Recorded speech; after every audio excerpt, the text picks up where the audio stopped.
والتذكر والتذكير والتذكر والتذكير والنفع والانتفاع والنفع والانتفاع والإفادة والاستفادة والإفادة والاستفادة والدعاء إلى الهدى والدعاء إلى الهدى والدعوة على الخير والدعوة على الخير والحث على التمسك والحث على التمسك بكتاب الله وسنة رسوله بكتاب الله وسنة رسوله صلى الله عليه وسلم صلى الله عليه وسلم ولا حول ولا قوة ولا حول ولا قوة إلا بالله العلي العظيم. إلا بالله العلي العظيم.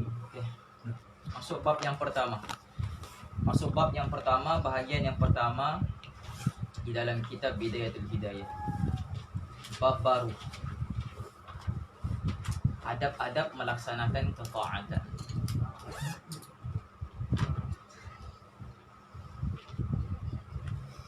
Adab-adab melaksanakan ketaatan. Qala al-musannif rahimahullahu ta'ala wa nafa'na bihi wa bi'ulumihi fid dharain amin Allahumma Amin. Ketahui olehmu bahawasanya. Okey. Jadi bila disebut apa sahaja kitab, bila disebut ketahui olehmu ataupun i'lamu, kan? Kalau dalam kitab Arab disebut i'lamu lah. Kalau dalam kitab Melayu disebut ketahuilah olehmu. Bila disebut olehmu di situ, mu tu kembali kepada 4 jenis golongan. Kembali kepada 4 jenis golongan. Yang pertama sekali ialah alim. Ini orang yang mengajarkan kitab tu. Diketahui olehmu wahai orang yang mengajar. Gitu. Yang kedua muta'allim. Ketahui olehmu wahai orang yang belajar. Okay? Yang ketiga mustami'. Mustami', ketahuilah olehmu wahai orang yang mendengar. So kadang-kadang kalau kita baca kitab, ada yang hanya mendengar saja. Dia tak dhabit. Dia bukan pelajar secara langsung, dia cuma mendengar saja. Itu pun termasuk diseru oleh pengarang kitab. Okey? Dan yang terakhir, yang keempat ialah mukri. Ini tu apa namanya? Orang yang membaca kitab. Okey? Orang yang membaca kitab. Jadi ada 4 jenis golongan yang disentuh hatinya oleh pengarang, yaitu ketahuilah olehmu wahai orang yang mengajar, ketahuilah olehmu wahai orang yang belajar, ketahuilah olehmu wahai orang yang mendengar, olehmu wahai orang yang membaca kitab ini. Faham? Jadi dikata sini apa? Ketahuilah olehmu bahawasanya. Perintah Allah Subhanahu wa taala itu ada yang fardu. Fardu terbagi kepada berapa? 2. Satu fardu ain, satu fardu kifayah. Itu makna fardu ni ma yuthabu fa'iluhu wa yu'aqib tarikuhu. Dibagi pahala orang yang buat, dibagi dosa orang yang tinggalkan. Itu wajib dari dalam ilmu fiqh. Jadi wajib di sini ialah wajib fiqh. Okey, bukan wajib akal. Faham? Sebab ada juga wajib fiqh, ada juga wajib akal. Wajib akal ni ma la yatasawwaru fi aqli adamu.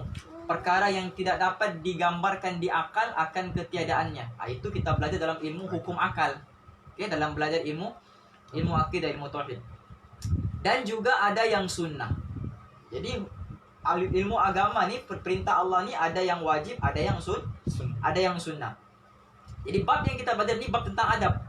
Okey, adab melaksanakan ketaatan. Sebelum melaksanakan perintah Allah, sebelum meninggalkan larangan Allah, dia ada adab-adab dia. Adab dengan akhlak ni dua benda yang berbeza. Okay, adab dengan akhlak dia dua benda yang berbeza. Adab ni datang hasil daripada diri kita sendiri.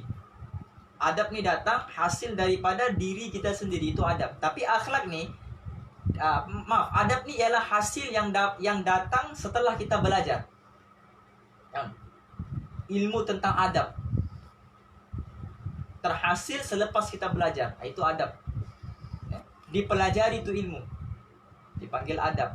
Tapi kalau akhlak ni perkara yang keluar daripada diri kita,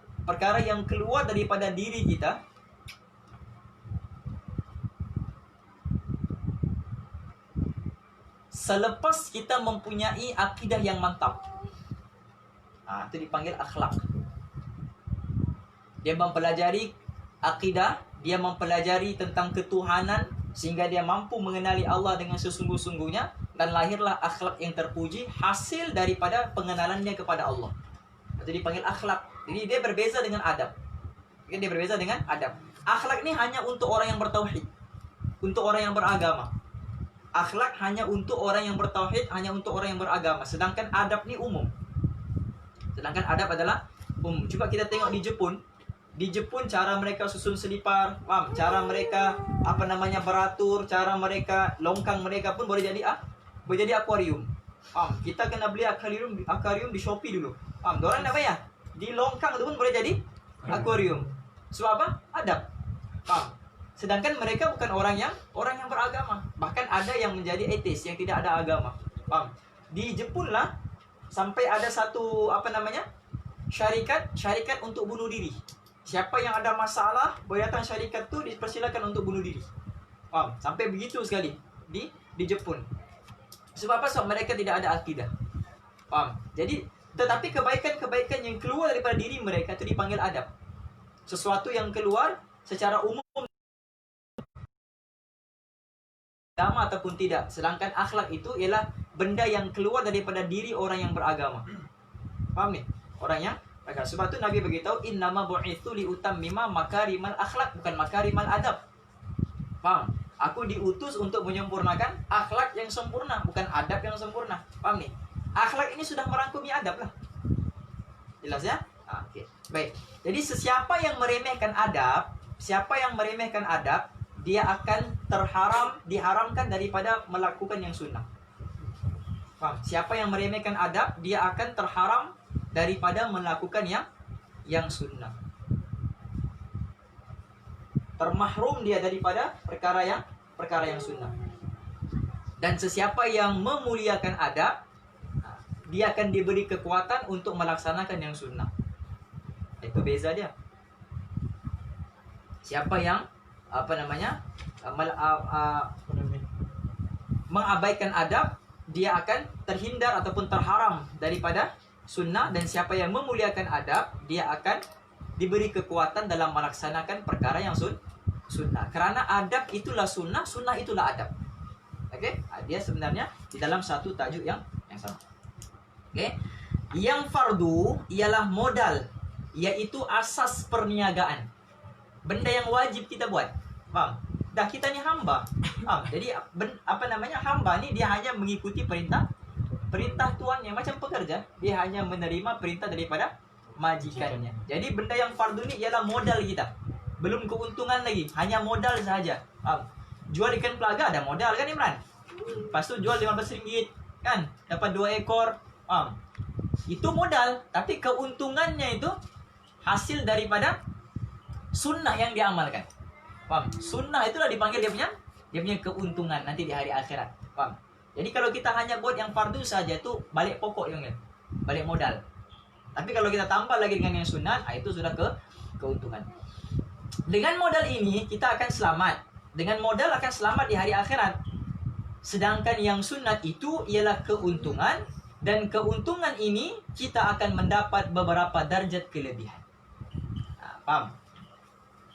Orang lain masuk syurga di tingkat yang ke 100, antum di tingkat yang pertama. Sebab apa? Dia hanya mengamalkan yang fardu. Tapi orang yang mengamalkan sunnah ni, dia akan diberi pelbagai kelebihan. Sunnah dia ada berapa tingkatan? Ada berapa tingkat syurga? 7 ke 8. Ni berapa tingkatan syurga? 7 ke 8 ya. Siapa pernah pergi? Berapa tingkatan syurga? 100. So Nabi beritahu, inna fil jannati mi'ati darajat. Syurga tu dia ada 100 tingkatan. Faham? Baina darajataini kama baina sama'i wal ard. Jarak antara satu tingkat dengan tingkat yang lain seperti mana? Jarak antara langit dan bumi. Faham? A'adallahu lil mujahidin fi sabilillah. Yang paling tinggi sekali Allah akan beri kepada orang yang bermujahadah di jalan. Antum datang sini untuk belajar agama pun kira mujahid lah juga. Faham? Orang yang bermujahadah di jalan Allah. Okey, kemudian Rasulullah sallallahu alaihi wasallam bersabda, Yaqulullahu tabaraka wa ta'ala. Nabi bersabda bahawa Allah berfirman. Maknanya hadis ini adalah hadis qudsi. Beza hadis qudsi dengan hadis nabawi. Hadis nabawi ini perkataannya daripada Nabi, maksudnya pun daripada Nabi. Sedangkan hadis qudsi, dan nama pun qudsi, kudus, yang suci. Hadis daripada yang suci. Perkataannya daripada Nabi, tapi maknanya, mafhumnya daripada Allah. Yaqulullahu tabaraka wa ta'ala, ma taqarraba ilayya al-mutaqarrabun bimithli ada'i maftaratu alaihim wa la yazalu al-'abdu yataqarrabu ilayya bin nawafili hatta uhibbahu fa idza ahbabtuhu kuntu sam'ahu alladhi yasma'u bih wa basarahu alladhi yubsiru bih wa lisanahu alladhi yantiqu bihi wa yadahu allati yabtishu biha wa rijlahu allati yamshi biha. Artinya apa? Allah Subhanahu wa taala berfirman, ma taqarraba ilayya al-mutaqarrabun. Seseorang itu dia tidak akan mampu untuk dekat dengan Allah dengan sedekat-dekatnya. Paham? Seseorang itu tidak akan mampu dekat dengan Allah dengan sedekat-dekatnya hanya dengan perkara yang difardukan oleh Allah Subhanahu wa taala. Paham? Itu dipanggil mutaqarrabun, orang yang dekat dengan Allah. Paham? Kalau kita mau dekat dengan Allah, mau tersangat dekat, hanya dengan bermodalkan fardu tidak akan dapat. Paham? Nah, gitu. Itu maksudnya. Ma itu maknanya tidak sekali-kali tidak. Itu makna ma. Tidak sekali-kali, tidak sekali-kali tidak.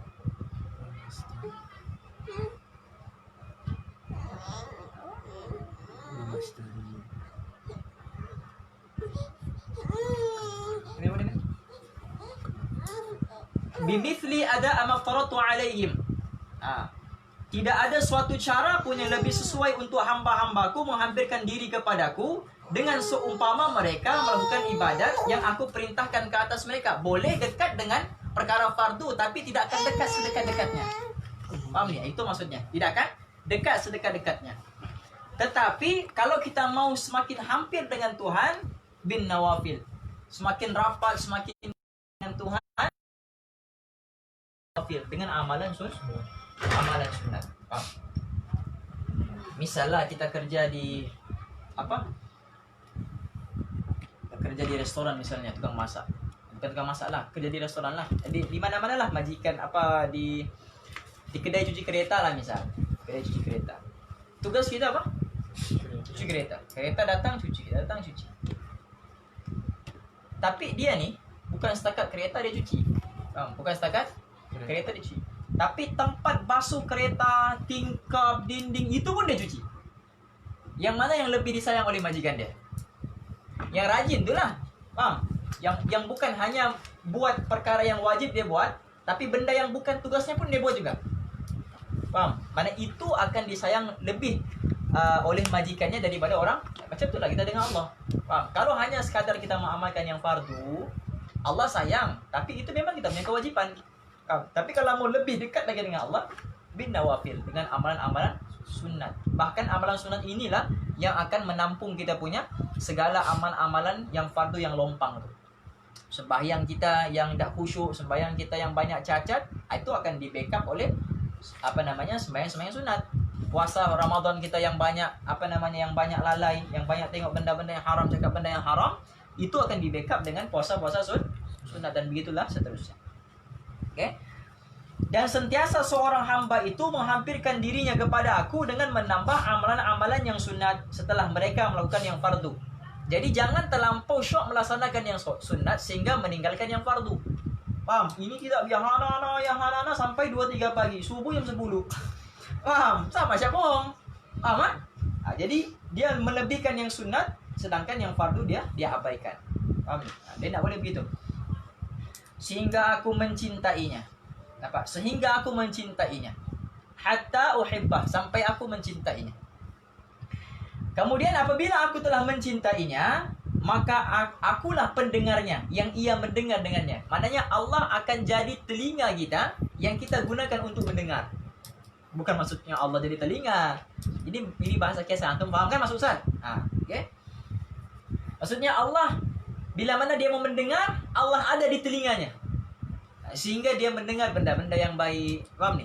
Bahkan yang lebih hebat lagi, dia boleh mendengar benda-benda yang tak boleh dengar oleh manusia biasa. Faham? Itu yang lebih hebat. Dan akulah penglihatannya. Allah akan jadi dia punya mata bila mana dia mau melihat. Sehingga benda yang tidak boleh dilihat oleh mata manusia pun dia melihat.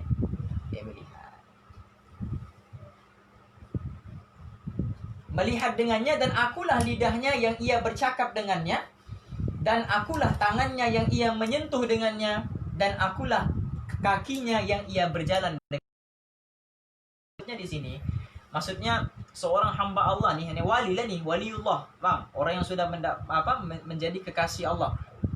Maksudnya bila mana Allah sudah cinta kepada dia, semua perkara itu Allah akan berserta dengannya. Itu maksudnya, maksud hadis nih. Allah akan jadi matanya untuk dia melihat, Allah akan jadi telinga untuk dia. Maksudnya penglibatan Allah bersama dirinya, kebersamaan Allah dengannya. Nah, itu maksudnya. Mana dia akan semakin rapat, semakin hampir dengan Tuhan, dengan Allah. Itu maksud hadis ini. Bukan hadis ini membawa kita dengan makna mujassimah, paham? Mentajsimkan Allah, maknanya Allah ni ada mata, maknanya Allah ni ada kaki, bukan. Waliyadzubillah. Jauh daripada itu. Maksudnya di sini ialah penglibatan Allah bersama kita. Paham? Macam kita kerja di suatu tempat, bos kita sentiasa dengan kita. Bila bos kita sentiasa dengan kita, maknanya kita ada kelebihan lah. Kelebihan kita sebab bos sentiasa sokong kita. Macam tu ya, kita ni pun kerja juga di dunia ni. Kerja kita mengabdikan diri kepada Allah. Jadi bila mana Allah sudah sentiasa bersama kita, maka semua benda yang susah menjadi mudah. Semua benda yang sulit akan menjadi mudah, dimudahkan oleh Allah. Dan engkau, wahai penuntut ilmu, tidak dapat melaksanakan segala perintah Allah kecuali dengan menguasai hati dan seluruh anggotamu pada sekalian masa dan juga nafsumu. Inilah makna taqwa. Faham? Taqwa ni maksudnya kita jaga hati kita pada setiap masa dan keadaan. Kalau dalam kitab Taisirul Khalaq dia beritahu apa? Imtithalu awamirillahi azza wa jalla wajtinabu nawahihi sirran wa alaniyatan. Itu makna taqwa. Maknanya kita buat perintah Allah, tinggalkan larangan Allah sirran wa alaniyatan. Sama ada ketika kita bersendirian ataupun ketika kita berada di khalayak orang, di khalayak ramai. Kita mungkin boleh taat perintah Allah di khalayak ramai, tapi mampukah kita taat ketika kita bersendirian? Faham? Jadi kalau kita mau tahu diri kita tu siapa, tengok ketika mana kita bersendirian. Lihat ketika mana kita bersendirian. Rajulun dzakarallaha fi khala'in fafadat 'ainahu. Sebab tu Nabi puji lelaki yang mana bila mana dia bersendirian mengalir air matanya. Faham? Kita bersendirian air lain yang mengalir. Ya di segi. Ha? Kenapa ketawa? Ini dia bersendirian air mata dia mengalir. Kan 7 golongan yang mendapat naungan Allah tu. Yang kedua Nabi sebut rajulun dzakarallaha fi khala'in fafadat 'ainahu. Fafadat 'ainahu. Maksudnya dia sendirian, kemudian dia mengingati Allah dan mengalir air matanya. Faham? Mungkin dia terkenang dengan dia punya dosa, faham? Gitu. Dia muhasabah dia punya diri, yang dia tu insan yang fakir, insan yang lemah. Dia pun, itu ciri yang mendapat naungan Allah. Okey? Bermula daripada pagi sampai ke petang. Jadi Ustaz, malam dah. Pagi sampai petang je, malam masuklah tu. Faham? Maksudnya petang tu masuk maksudnya malam lah tu. Faham? Dia begini, macam juga Nabi bagi tahu, al-muslimuna man salimal muslimun min lisanihi wa yadihi. Kan? Orang muslim itu ialah orang muslim yang selamat lidahnya, lisan dan lidahnya daripada menyakiti hati orang lain. Maksudnya apa? Maksudnya lisan kita ni tak boleh sakiti hati orang lain. Tangan kita ni tak boleh menyakiti hati orang lain. Jadi Ustaz, maknanya kita boleh sakiti orang dengan kaki kita lah. Faham? Sebab dalam hadis ni hanya sebut lidah dan tangan, kaki tak dah. Maksud tangan tu perbuatan. Tak boleh menyakiti orang dengan lidahnya, tak boleh menyakiti orang dengan perbuatannya, walaupun guna perkataan yad biyadi dengan tangannya, tapi yad tu dengan makna perbuatannya. Jadi termasuklah perbuatan tu kaki. Sama macam ini pagi dan petang. Maksudnya petang tu kan ada dua, satu pagi, satu petang. Maknanya pagi tu daripada subuh sampai ke zuhurnya, malam tu daripada asar sampai ke sampai ke subuh esoknya. Itu dipanggil petang. Macam kita datang pintu ni kan, waktu malam kan sekarang. Waktu malam kalau kita guna bahasa Inggeris, ni kan, Assalamualaikum, kamu masuk Assalamualaikum, good night, sesuai tak? Dia salah dari segi bahasa Inggeris. Kalau antum masuk walaupun waktu malam tetap guna perkataan afternoon ke evening? Evening, tetap akan guna good evening. Faham? Dia nakkan guna good night.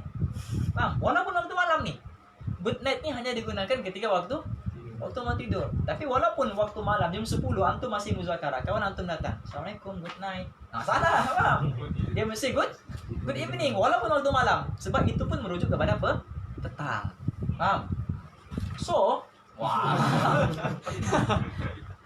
okey. Dan ketahuilah oleh bulan ni, faham? Dan ketahuilah bahawa Allah Ta'ala itu mengetahui segala yang ada di dalam hatimu.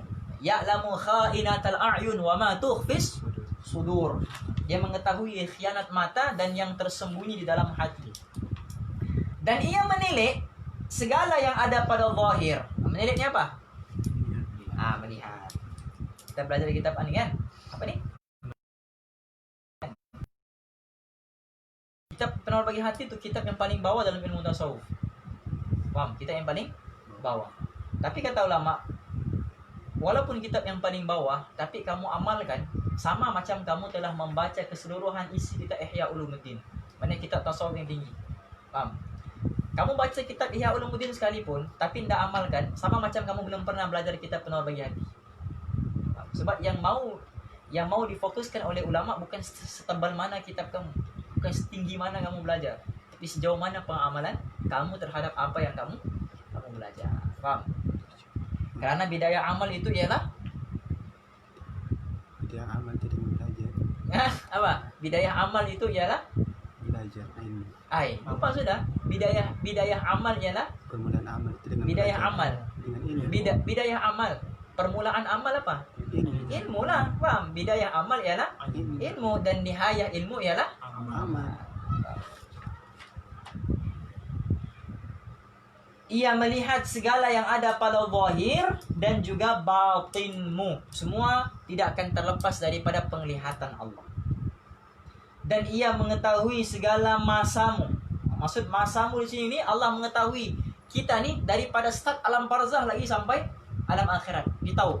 Masa ni bukan waktu di dunia saja, tidak. Melebihi waktu dan zaman. Daripada alam roh masuk alam rahimnya, masuk alam dunianya, masuk alam barzahnya dan alam akhirat. Barzahnya mana barzah? Dinding. Macam tembok. Barzah ni ibarat dinding ataupun tembok. Mana pemisah dipanggil. Barzah ni dipanggil pemisah. Lintasan hatimu. Allah tahu juga. Dan segala langkah-langkahmu dan segala diammu dan segala gerakmu. Diammu kerana apa, gerakmu kerana apa, langkahmu kerana apa, itu pun semua diketahui oleh Allah.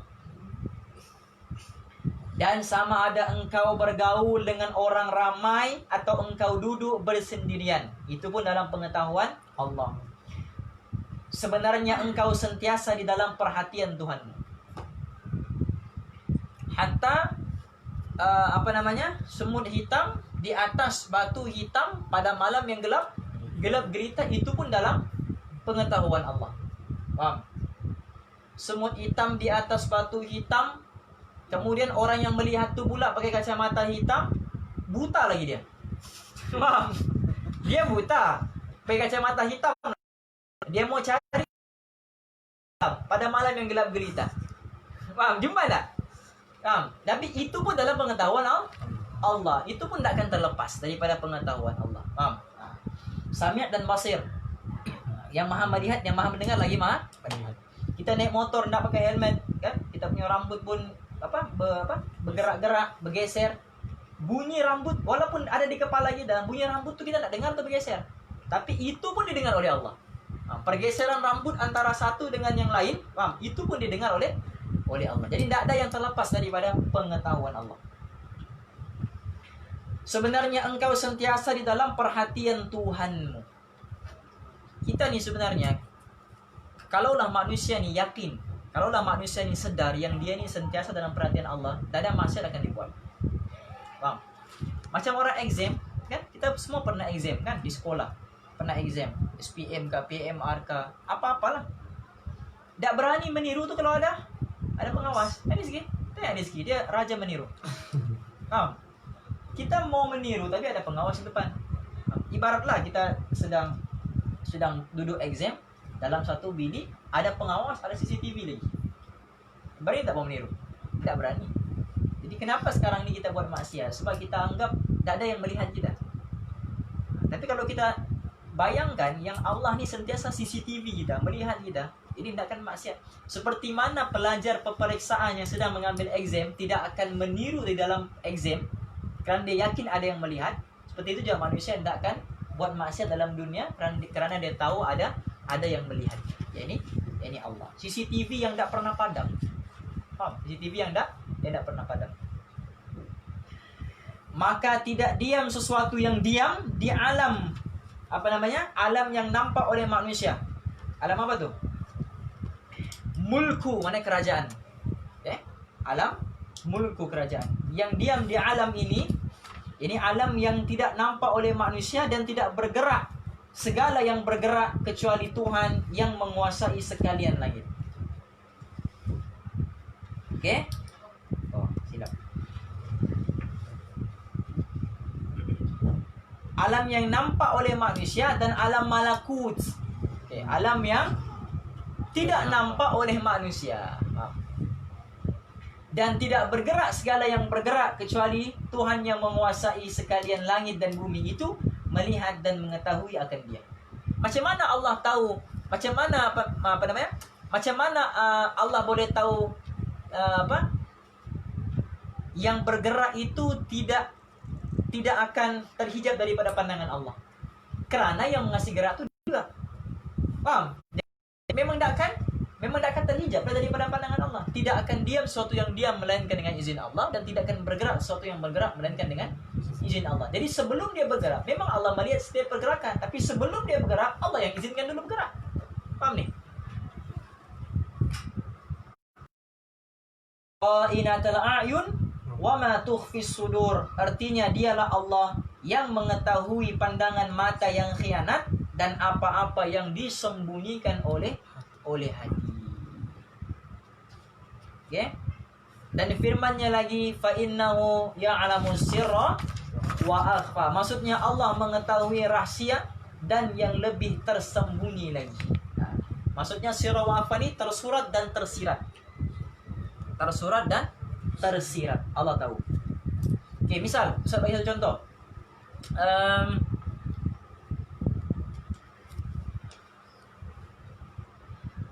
Al-harbu khada'atun. Nabi bersabda, al-harbu khada'atun. Peperangan itu tipu daya. Peperangan itu tipu daya. Itu tersurat. Peperangan itu tipu daya. Itu yang antum faham, tersurat. Itu Allah tahu.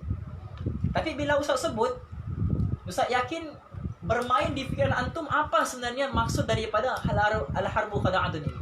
Jadi masing-masing dia ada fahaman masing-masing. Kalau Ustaz tanya Mazan, apa maksud al-harbu khada'atun, peperangan itu tipu daya? Apa makna dia? Peperangan itu tipu daya. Suatu yang tidak boleh kita pastikan. Suatu yang tidak boleh kita pastikan. Rofi? Langsung tak tahu. Itu pun dalam pengetahuan Allah. Faham? Maksud yang tersirat ni apa? Kefahaman yang Allah berikan kepada manusia yang mana tidak akan ada satu tangan pun yang mampu menahan kefahaman itu. Itu pun dalam pengetahuan Allah. Faham? Setiap kefahaman yang ada dalam kepala otak kita sekarang ni, yang sedang fikir apa maksud al-harbu khada'atun, masing-masing kita ni, ada berapa orang kita dalam sini, masing-masing berbeza fahaman terhadap hadis itu. Faham? Itu pun fahaman itu pun Allah tahu. Faham? Itu maksud yang tersurat dan tersirat. Sirra wa akhfa. Okey? Maka jagalah adab-adabmu di hadapan Tuhanmu, baik zahir ataupun batin. Sebab tu kalau mau sembah Allah, jumpa Allah, pakai pakaian yang paling terbaik. Faham? Orang mati, apa pakaian yang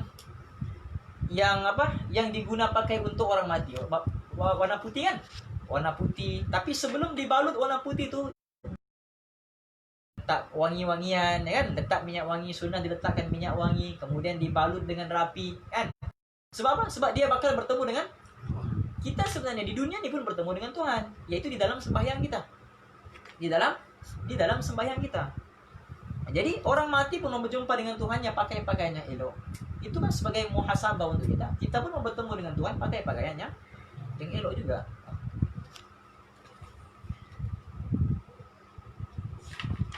Mana ni?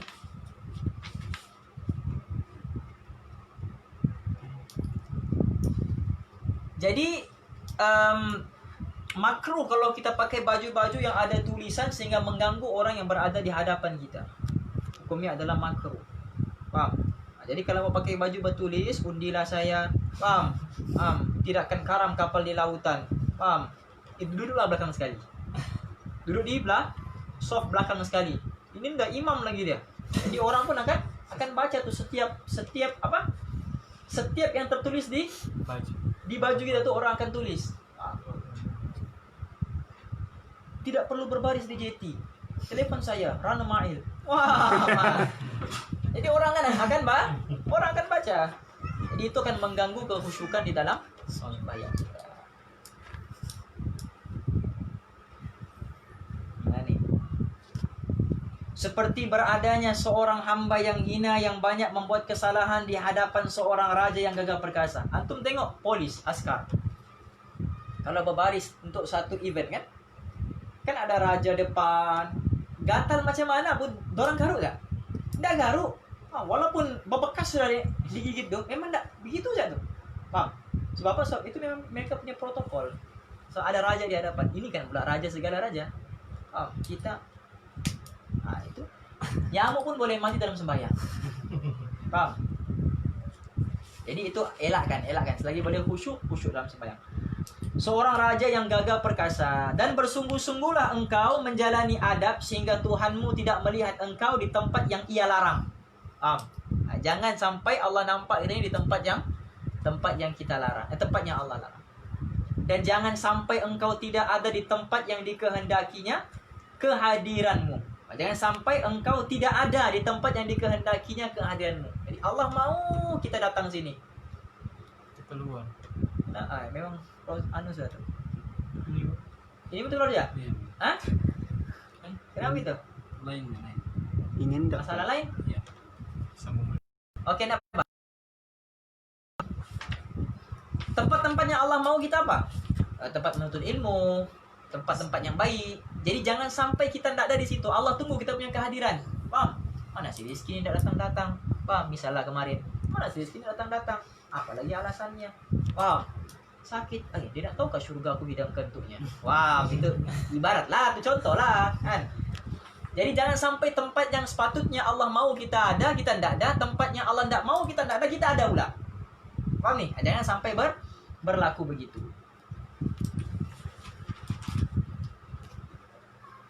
Dan jangan sampai engkau tidak ada di tempat yang dikehendakinya kehadiranmu. Dan engkau tidak akan mampu berbuat demikian kecuali bila engkau aturkan masamu baik-baik. Tak akan mampu kita pergi ke tempat-tempat yang baik melainkan kita atur kita punya. Dia begini tuan-tuan. Tengok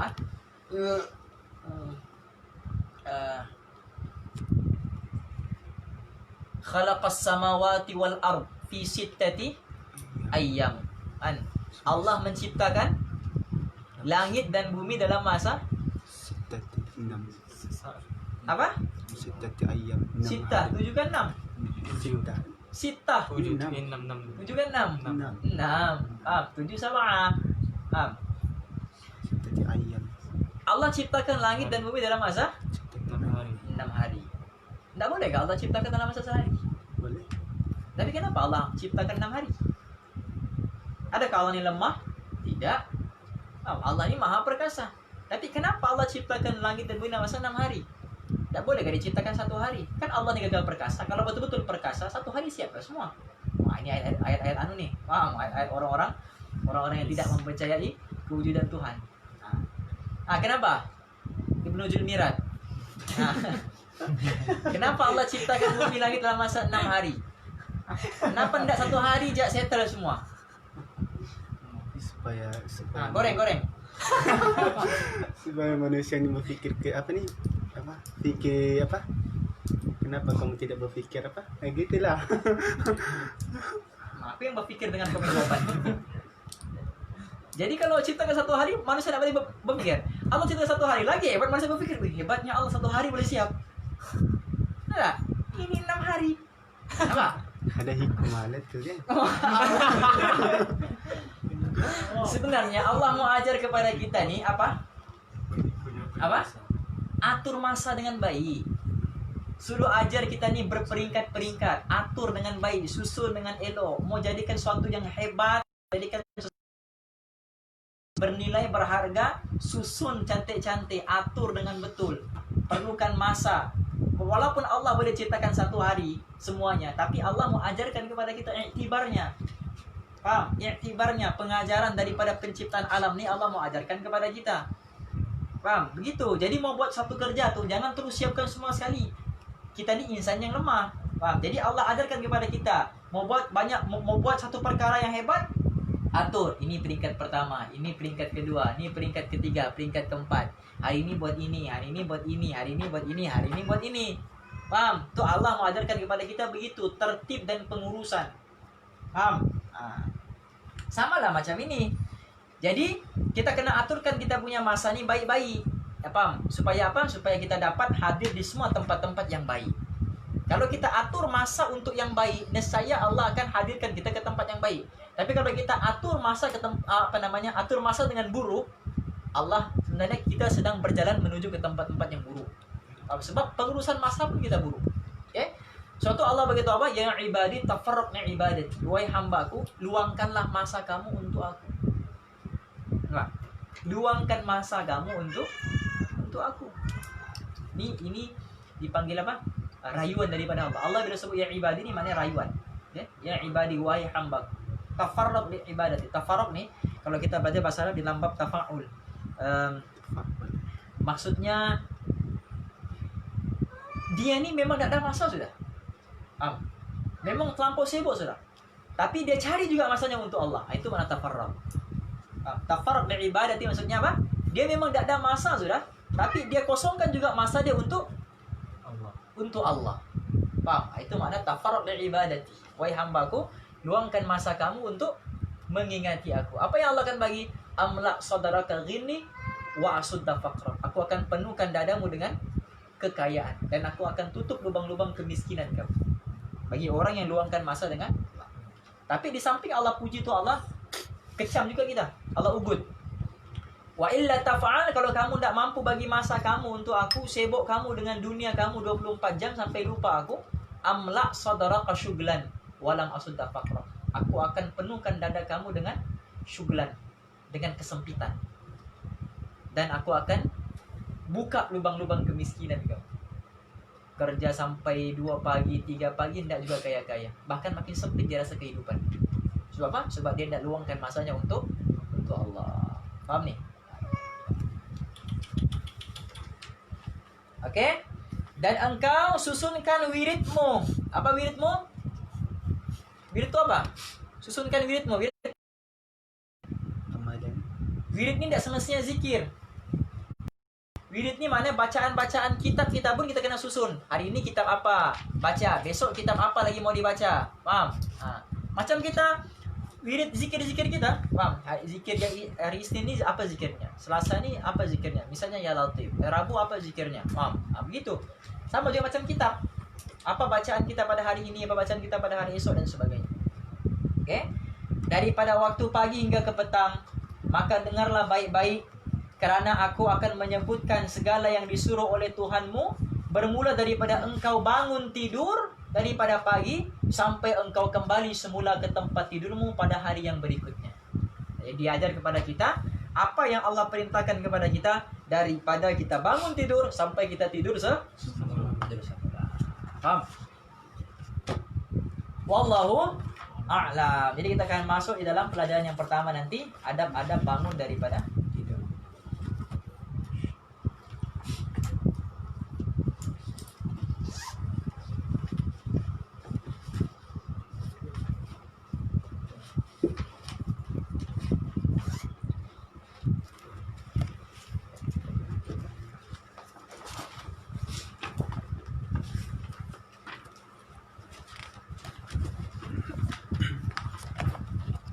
قال المصنف رحمه الله تعالى ونفعنا به وبعلومه في الدارين آمين اللهم آمين. Oke, baca definisi ilmu. Maksud ilmu. Oke, sekarang kita belajar apa maksud ilmu. Bismillahirrahmanirrahim. Wa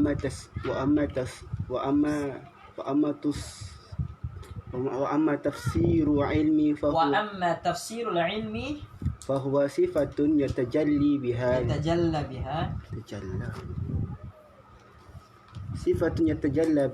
liman qamat bihil madhkurun. Yatajalla bihal madhkuru liman qamat hiya bihi kama huwa. Sama enggak? Ya, sama. Jadi baca apa? Biha liman qamat hiya. Iya. Wal fiqhu Sama lah tuh. Oke, ini maksud ilmu. Itu maksud ilmu. Yang selepas itu maksud fiqh. Ini maksud ilmu.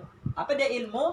Wa amma tafsirul ilmi. Adapun tafsir tentang ilmu itu, maksudnya apa makna ilmu? Definisi ilmu, fahuwa sifatun, yaitu tajalla bihal madhkur liman qamat hiya bihi kama huwa. Yaitu perkara yang kalau dimiliki oleh seseorang maka semakin jelas apa yang diketahuinya. Itu mana ilmu. Perkara yang kalau kita ada makin jelas pengetahuan kita terhadap sesuatu itu. Itu makna ilmu. wal fiqhu ma'rifatun daqa'iqil ilmi. Qala Abu Hanifah rahimahullahu ta'ala alaih, al-fiqhu ma'rifatun nasi ma laha wa ma 'alaiha. Oke, jadi ini maksud fiqh. Fiqh itu adalah ma'rifatu daqa'iqil ilmi. Mengetahui pula sesuatu ilmu itu dengan lebih mendalam. Mengetahui pula sesuatu ilmu itu dengan lebih mendalam. Tidak. Sebab itu dalam hadis Nabi beritahu innamal ilmu bitta'allumi wal fiqhu bittafaqquhi. Dapatkah rezeki? Di mana muka surat berapa ini? Muka surat 8. Muka surat 8. Dia sama Buka surat isi. Dia pun isi sama, olahan kata dia berbeza. Buka surat 7 paling atas sebelah kiri. Dia tulis macam ilmu Bermula. fiqh. Oh, Buka surat 7 dia tahu antum sudah Bermula. tahu nih. dan bermula paling kiri. Oke, enggak apa. Sama juga nih.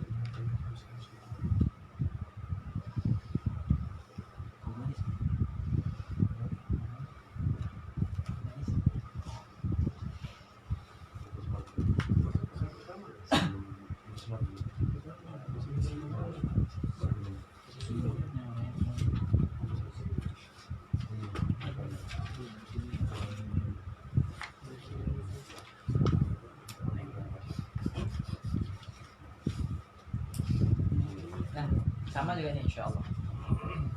Maksudnya sama. Oke.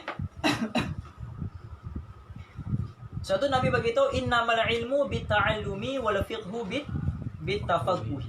Ilmu itu kamu akan dapat dengan belajar.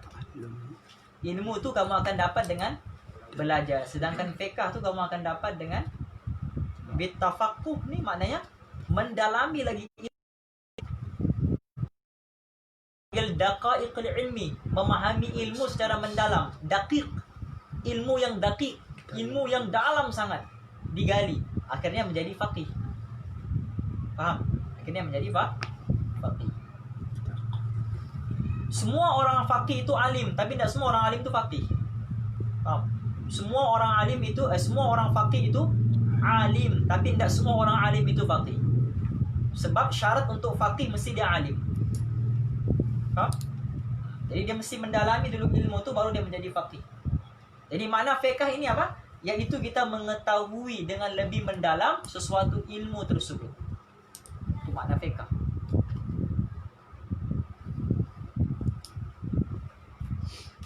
Ini makna fiqh dari segi bahasa ya. Lughatan maknanya faham dari segi bahasa. Tapi kalau fiqh bukan ini makna fiqh secara umum.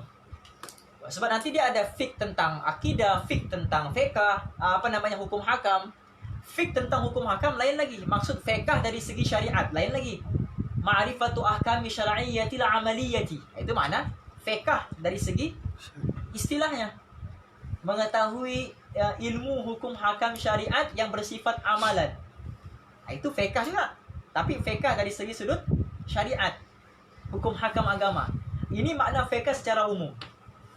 Yaitu mengetahui ilmu secara mendalam. Qala Abu Hanifah rahmatullahi alaihi al-fiqhu ma'rifatun nafsi ma laha wa ma 'alaiha. Berkata Abu Hanifah, fiqh itu adalah pengetahuan tentang sesuatu yang berguna dan berbahaya untuk diri.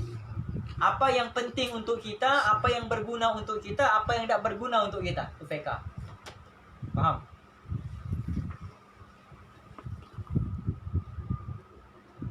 Sebab tu fiqh ni, kalau ikut fiqh syariat, dia ada 7 hukum kan? Dia ada 7 hukum kan? Apa? Wajib, sunat, harus, makruh, haram. Itu bukan. Itu hukum. Itu hukum wad'i. Sah tu apa semua? Khilaful aula, khilaful afdal. Kalau bertembung dua-dua nih, pakai berus gigi atau pakai kayu sugi? Hukumnya dua-dua sunat nih. Dua-dua ada di hadapan mata kita. Mau pakai kayu sugi kah? Mau pakai berus gigi? Paham? Mana yang kita mau? Dua-duanya adalah perkara yang sunnah. Sebab maksud sugi ini apa? Dengan benda yang khusnin. Paham? Menggosok gigi dengan benda yang khusnin. Paham? Kita sembahyang. Kita sembahyang tak ada kayu sugi. Paham? Kan disunatkan bersugi sebelum solat. Kita pun pakai ujung baju kita nih buat begini. Pun dapat pahala bersugi. Paham? Sebab apa? Sebab benda yang kesat. Jadi sugi ini tidak semestinya pakai kayu sugi itu. Paham? Dia yang penting benda kesat pun dikira sugi. Jadi kita pakai sebelum sembahyang tu sebelum angkat takbir tu kalau tidak ada kayu sugi pakai ini. Paham? Okey. Jadi dua-duanya sunnah. Pakai berus gigi itu pun hukumnya adalah sunnah sebab sama dengan kayu sugi. Cuma perbezaan hukum di situ mana yang afdal, mana yang tidak. Jadi kalau kita meninggalkan sugi yang kayu itu dan memilih sugi yang berus gigi itu dipanggil khilaf afdal, menyalahi yang afdal. Afdalnya sugi itu. Paham? Jadi hukum itu ada 7 semua. Ada penambahan 2 yaitu khilaful aula dengan yang khilaful afdal.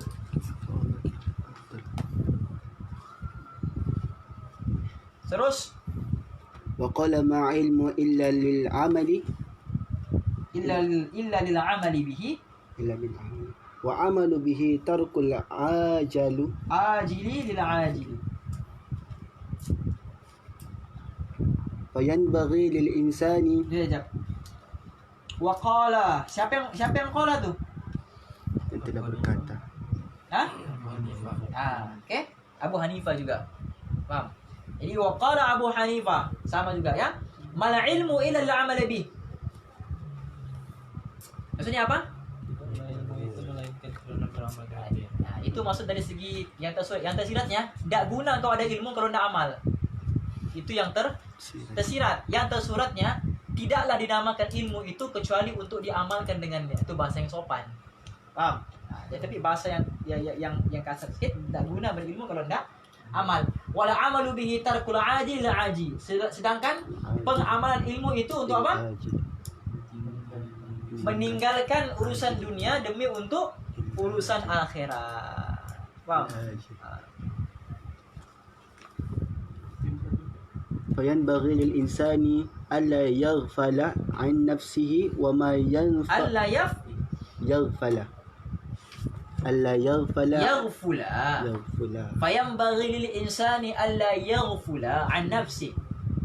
نفسه وما ينفعها وما يضرها Wa ma yadurruha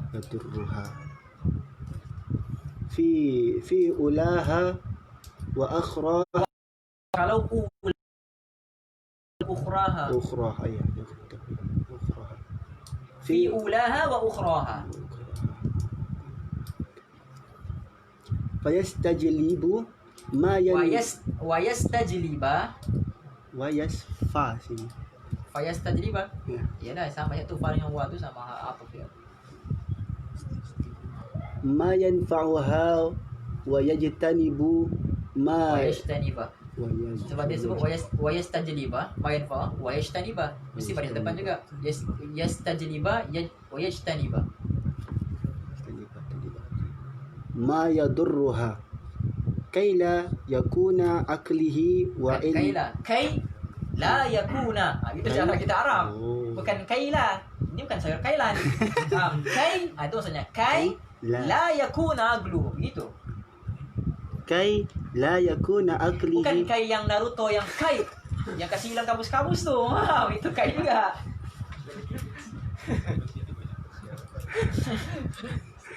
kai la yakuna aklihi wa ilmihi Ai la yakuna agluhu wa amaluhu. wa akluhu hujjatan alaihi fay fa fayazdada Fayazdadu uqubatan uqubatan na'udzu billahi min sakhatihi wa aqabihi wa iqabi. wa iqab. Okay, maksudnya apa? Baca maksudnya. Maka fayam bagi, tidak boleh tidak, maka hendaklah mestilah setiap insan itu apa? Allah yaghful an nafsih. Jangan lupa pada dirinya. Faham? Jangan lupa pada dirinya. Antara sebab kenapa iblis dikeluarkan daripada surga, sebab dia memohon untuk orang lain sedangkan dia lupa untuk pohon dirinya sendiri. Itu antara sebab. Kalau kita baca kitab tafsir, kenapa iblis ini terkeluar daripada surga selain daripada sombong? Karena dia sibuk doakan makhluk lain dan dia lupa doakan dirinya sendiri. Faham? Jadi jangan lupa pada diri sendiri juga.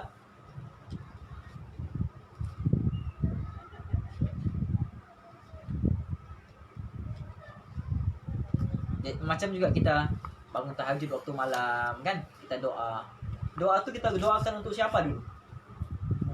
Kita kena doakan untuk umat dulu. Kita bila last sekali. Untuk kita doa last sekali. Kita terbalik, kita dulu ya Allah, aku ya Allah, aku dulu. Aku dulu ya Allah, jangan faham. Last sekali baru untuk umat, kasihanilah umat, rahmatilah umat. Jangan. Untuk umat dulu. Umat dulu, keperluan umat dulu. Lepas tu lepas selesai umat, kita punya family, keluarga, orang tua, isteri kita, anak kita. Last sekali baru kita. Faham? Itu. Rendah diri. Bukan rendah diri ni kita berjalan dengan orang rendah diri je, enggak. Dalam doa pun kita boleh tadarruk. Sifat zuhud ada pada semua perkara. Kan sampai gitu kan? Sifat zuhud ada pada setiap perkara. Okey? Daripada apa? Daripada ma yanfa'uha wa ma yadurruha. Daripada perkara-perkara yang perkara-perkara yang ma yanfa'uha wa ma yadurruha. Dari hal apapun, sama ada perkara itu bermanfaat dan yang berbahaya di dunia dan juga di hari akhirat. Jangan lupa, benda itu bermanfaat, jangan juga terlampau gembira dengan benda yang bermanfaat tuh sampai kita lupa pula. Kemudian mengambil yang bermanfaat dan menghindari apa yang berbahaya baginya. Supaya apa? Supaya kelak nanti, kerana akal kita dan amal perbuatan kita, Allah yakuna agluhu wa amaluhu hujjatan. Kerana apa yang kita fikir dan apa yang kita amal itu akan dipertanggungjawabkan. Akan dipertanggungjawabkan. Antum jangan ingat perbuatan antum insya akan dipertanggungjawabkan. Antum punya fikiran pun akan dipertanggungjawabkan. Niat membuat buruk dengan orang, niat sangka buruk dengan orang, itu pun akan dipertanggungjawabkan, ditimbang di hari akhirat. Walaupun tak keluar dari mulut kita, itu pun akan dipertanggungjawabkan. Faham? Okey? Supaya apa? Supaya tidak menjadi hujah nanti di hari akhirat yang akan membebankan kita sehingga memperberat siksa atas dirinya. Sebab tu antum tengok sahabat-sahabat Nabi, mana ada yang promote diri sendiri, angkatlah aku jadi kedua, undilah aku, pilihlah. Ada antum tengok sahabat-sahabat Nabi, Abu Bakar, dia punya manifesto ada. Tak ada manifesto Allah Akbar. Kalau kamu undi aku langit dan aspal, tak ada. Faham? Orang yang pilih dia. Faham? Sistem syura yang pilih, Nabi yang pilih. Faham? Nah, itu sebab orang takut itu amanah sebenarnya. Amanah. Innaha amanatun wa innaha yawmal qiyamati khizyun wa nadamatun illa man aqadaha bihaqqiha wa adda alladhi alaihi fiha. Seorang sahabat Nabi dia minta untuk jadi ketua. Terus Nabi tegur direct dengan hadis. Dia menjadi ketua. Terus Nabi kata innaha amanatun, ini ialah amanah. Wa innaha yawmal qiyamati khizyun wa nadamatun. Dan ketahuilah amanah ini akan menjadi suatu beban yang terberat untuk di hari akhirat dan menjadi penyesalan yang selama-lamanya. Illa man aqadaha bihaqqiha, kecuali orang yang ambil dengan cara yang benar. Wa addalladhi alaihi fiha, dan menyalurkan dia punya sifat ketua itu kepada tempat-tempat yang bagus. Jadi ketua itu amanah yang paling berat. Kita enggak semua berebut mau jadi ketua. Siapa mau jadi ketua pengawas? Oh, semua mau jadi ketua. Nggak terasa di sini. Terus wagat وقد ورد في مناقب العلم وفضائله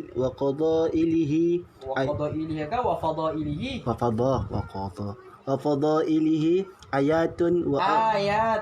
آيات وأخبار صحيحة مشهورة لم نشتغل بذكرها كي لا يطول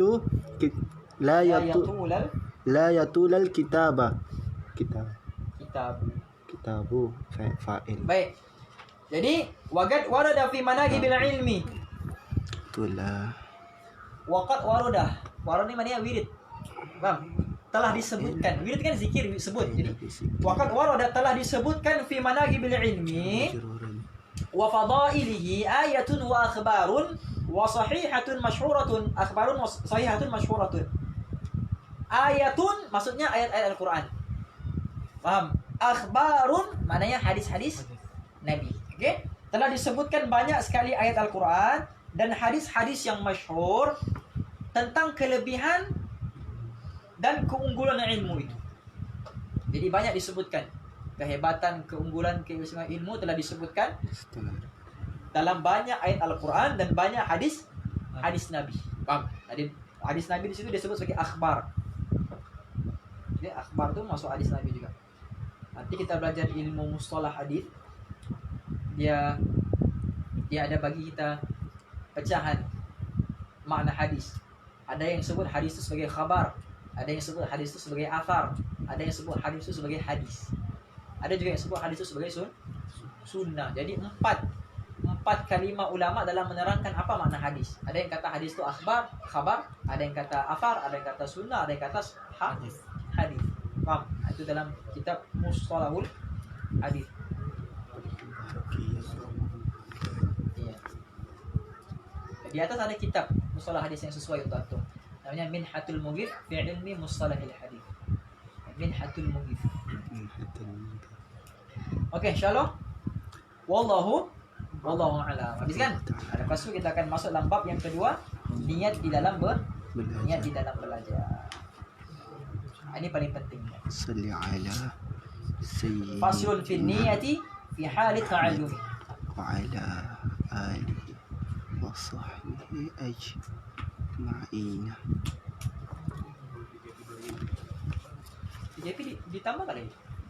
Oh belum belum dikelat. Tadi yang jam 6. Dia bagi tahu. Okey, nanti kita esok insyaallah kita sambung dalam bab faslun fi ta'allumi, fasal niat di dalam belajar. Allah bagi taufik kepada kita untuk sama-sama kita ambil iktibar, kita amalkan dan kita sampaikan. Bismillahirrahmanirrahim. Nawaitu ta'alluma wa ta'lim. Wa tadhakkura wa tadhkir. Wa nafa'a wal intifa'. Wal ifada wal istifada. Du'a ila al-huda. Da'wa ala al-khair. والدعوة على الخير والحث على التمسك بكتاب الله وسنة رسوله بكتاب الله وسنة رسوله صلى الله عليه وسلم صلى الله عليه لا وسلم حول ولا قوة لا حول ولا قوة إلا بالله العلي العظيم إلا بالله العلي العظيم. بسم الله الرحمن الرحيم اللهم ارزقنا رؤية النبي المصطفى صلى الله عليه وسلم Amin, في الدنيا والآخرة وخصوصا في هذه الليلة في منامنا. Wahai Allah, kurniakanlah kami untuk melihat wajah kekasihmu Nabi Sallallahu Alaihi Wasallam di dunia dan juga di akhirat, khususnya pada malam ini dalam mimpi-mimpi kami, khususnya pada malam ini dalam mimpi-mimpi kami, khususnya pada malam ini dalam mimpi-mimpi kami. Rabbana atina fid dunya hasanah wa fil akhirati hasanah wa qina adzabannar.